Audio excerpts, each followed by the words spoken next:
Welcome to KTV Telugu. ఆమె తెలంగాణ శివంగి. గొంతెత్తి విమర్శలు ఎక్కుపెట్టిందంటే ప్రతిపక్షాలు గడగడ వనకాల్సిందే. టాపిక్ ఏదైనా నిప్పు కణికల్లాంటి మాటలతో ఎదుటి వాళ్ళని గుక్క తిప్పుకోకుండా చేస్తుంది. ఆమె ముఖ్యమంత్రి కేసీఆర్ కూతురు, ఎమ్మెల్సీ కల్వకుంట్ల కవిత. బతుకమ్మకి ప్రపంచవ్యాప్తంగా గుర్తింపు తెచ్చి తెలంగాణ ఆడబిడ్డగా పేరు తెచ్చుకున్న కవిత రాజకీయ అడుగులు ఎటువైపు వెళ్తున్నాయి? నిజామాబాద్లో ఓడిపోయాక సైలెంట్ అయిపోయిన ఈ లేడీ లీడర్ ఉన్నట్టుండి మళ్ళీ ఎందుకు గర్జిస్తున్నారు? ఆమె అడుగులు తెలంగాణకే పరిమితమా లేక ఢిల్లీకి గురిపెట్టారా?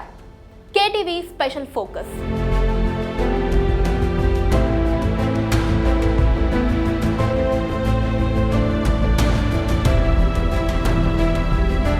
తెలంగాణ రాజకీయాల్లో కవితకి ప్రత్యేకమైన ప్లేస్ ఉంది. ప్రత్యేక ఉద్యమం నుంచి రాష్ట్రం ఏర్పాటయ్యాక అభివృద్ధి కార్యక్రమాల వరకు అన్ని ముందుండి నడిపించారు.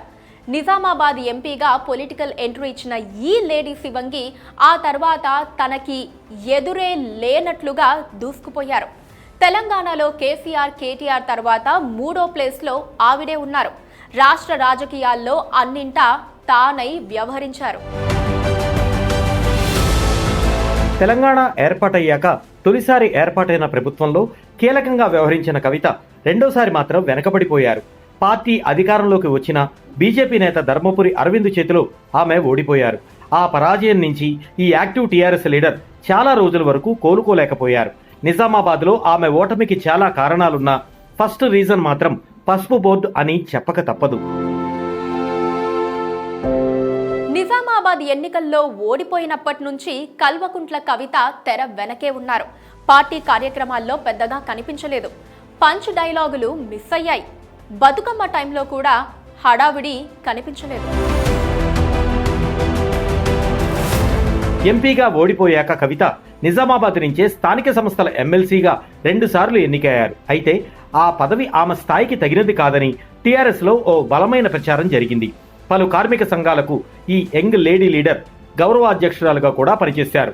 టీఆర్ఎస్ అనుబంధ తెలంగాణ బొగ్గుగని కార్మిక సంఘం ఏర్పాటు దగ్గర నుండి గుర్తింపు సంఘంగా మార్చే వరకు కృషి చేశారు. అయితే ఎన్నికలకు ముందు అన్ని కార్మిక సంఘాల గౌరవ అధ్యక్ష బాధ్యతల నుంచి టీఆర్ఎస్ నేతలు వైదొలగాలని కేసీఆర్ ఆదేశించడంతో ఆమె రాజీనామా చేశారు. మళ్ళీ ఈ మధ్యే పాత బాధ్యతలను తీసుకున్నారు. ఇతర విషయాల్లోనూ యాక్టివ్గా అవుతున్నారు. అంటే మళ్ళీ రాజకీయంగా కవిత స్పష్టమైన లక్ష్యంతో అడుగు ముందుకేస్తున్నారని భావించవచ్చు. నిజామాబాద్ ఎంపీగా కవితపై పోటీ చేసిన ధర్మపురి అరవింద్ కేంద్రంలో తమ పార్టీయే అధికారంలో ఉందని, ఆ సపోర్ట్తో ఈజీగా పసుపు బోర్డు ఏర్పాటు చేయిస్తామంటూ చేసిన ప్రచారాన్ని నమ్మి రైతులు అతనికి పట్టం కట్టారు. అప్పటి నుంచి కవిత దాదాపు సైలెంట్ అయిపోయింది. రీసెంట్గా ధర్మపురిపై పంచ్ డైలాగులు పేల్చి మళ్ళీ తన ఒరిజినల్ స్టైల్ని బయటకు తీశారు.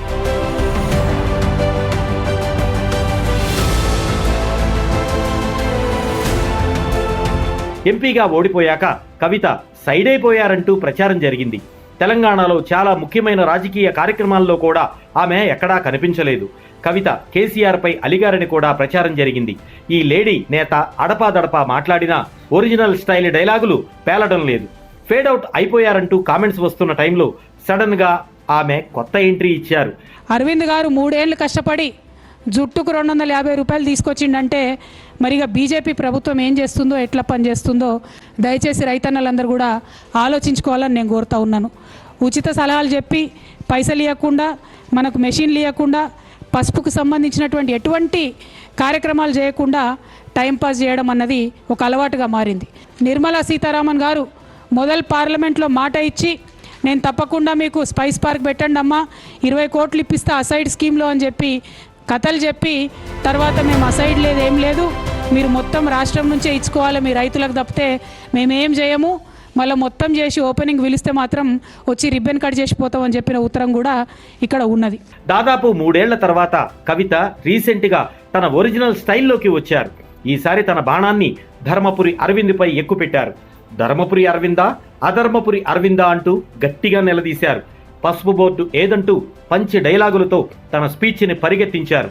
సమాచార హక్కు చట్టం కింద సేకరించిన పత్రాలను ప్రూఫ్గా చూపుతూ పసుపు రైతులకు చేసిన సాయం కేవలం 300 రూపాయలని లెక్కలు బట్టబయలు చేశారు. టాప్ టు బాటం అబద్ధాలాడే party Bharatiya Janata Party. Top to bottom అబద్ధాలాడే నాయకులు భారతీయ జనతా పార్టీలో ఉన్నారు. మీరు 3 ఏండ్ల కింద మాట ఇచ్చిండ్రు, పసుపు బోర్డు తెస్తా అని. రైలు ఎక్కిందన్నారు, ట్రైన్ ఎక్కిందన్నారు, ఫ్లైట్ ఎక్కిందన్నారు. మేము డిమాండ్ చేస్తూ ఉన్నాం నిజామాబాద్ ప్రజల తరఫున, ఇంకా 2 సంవత్సరాలు మీకు పదవీ కాలం ఉన్నది, ఎప్పుడు తెస్తారు పసుపు బోర్డు? పసుపుకు మద్దతు ధర ఇస్తామని చెప్పిండ్రు. ఏమైంది ఆ విషయం? ఎప్పుడు మాట్లాడినరు పార్లమెంట్లో? మీరు మన పసుపు రైతుల ఆత్మగౌరవాన్ని తీసుకుపోయి ఢిల్లీలో తాకట్టు పెట్టినటువంటి వ్యక్తి ఈ అధర్మపురి అరవింద్ గారు. వారిని నేను ప్రశ్నిస్తూ ఉన్నాను, ఇంకా ఎన్ని రోజులు అబద్ధాలు ఆడి పొద్దు గడుపుతారు? స్పైస్ బోర్డ్ అని అపార్ట్మెంట్లో పెట్టిండ్రే ఒక చిన్న ఆఫీసు, 4 నీలకమల్ కుర్చీలు, 2 మనుషులు, తెచ్చిందేమో 1,92,00,000, రైతుకు 150 రూపాయలు ఎక్కాయి. ఇది పసుపు బోర్డు, పసుపు ఏజెన్సీ, వాళ్ళు మాట్లాడే మాటలు పచ్చి అబద్ధాలు. కవిత పంచ్ డైలాగ్స్ విని టీఆర్ఎస్ కార్యకర్తలు సంబరపడిపోయారు. కవితక్క మీరు ఇలాగే ఉండాలక్క అంటూ కోరారు. దాదాపు 3 ఏళ్ల పాటు సైలెంట్ గా ఉన్న ఈ లేడీ ఫైట్ బ్రాండ్ సడన్ గా జోష్లోకి రావటంతో సహజంగానే ఆమె మాట్లాడిన టాపిక్ వైరల్ గా మారింది. ఈ యాక్టివ్నెస్ కి కారణం ఏంటంటూ రాజకీయాల్లో జోరుగా చర్చ నడుస్తోంది. కవితక్క రాజకీయ అడుగులు ఎటువైపు అంటూ కూడా ప్రశ్నలు వస్తున్నాయి. మళ్ళీ నిజామాబాద్ కి వెళ్తారని, కారు కాదు జాతీయ రాజకీయాలపై జై కొడతారంటూ మరికొందరు చర్చిస్తున్నారు.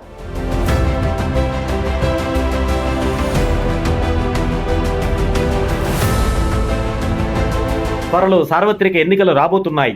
రీసెంట్గా కవిత నిజామాబాద్ సమస్యల్ని ప్రస్తావించడంతో ఆమె అక్కడి నుంచి మళ్లీ పోటీ చేస్తారంటూ ప్రచారం జరిగింది. కవిత తెలంగాణ రాజకీయాల్లో ఉండాలనుకుంటున్నారని, ఆమె మంత్రి అవుతారని పార్టీ వర్గాల్లో టాక్ నడిచింది. అందుకే అక్కడి సమస్యలపై ఈ స్థాయిలో విరుచుకుపడ్డారని రాజకీయ విశ్లేషకులు భావించారు. ఈ 3 ఏండ్లలో నాలుకకు మడత లేకుండా అనేకమైనటువంటి అబద్ధాలు ఇప్పుడున్న అరవింద్ గారు చెప్పినారు.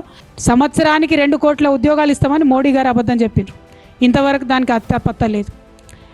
మేము సామాన్యులకు అండగా ఉంటామని చెప్పిండ్రు, కానీ గ్యాసు, డీజిల్, పెట్రోల్ ప్రైజులు చూస్తే ఇలా కళ్ళు తిరిగి చక్కెర వచ్చే పరిస్థితి ఉన్నది. అరవింద్ గారు, మీరు ఢిల్లీలో పోయి మోకాళ్ళ యాత్ర చేస్తారో, మీ పెద్ద నాయకుల దగ్గర మోకరిల్లి పసుపు బోర్డు సాధించుకొని వస్తారో, ఏం చేస్తారో చేయండి, కానీ బాండ్ పేపర్లో చెప్పినట్టు పసుపు బోర్డు పట్టుకొనే రండి. లేకపోతే మాత్రం ఏ గ్రామానికి పోయినా, ఎక్కడికి పోయినా అడుగడుగునా నిలదీస్తాం.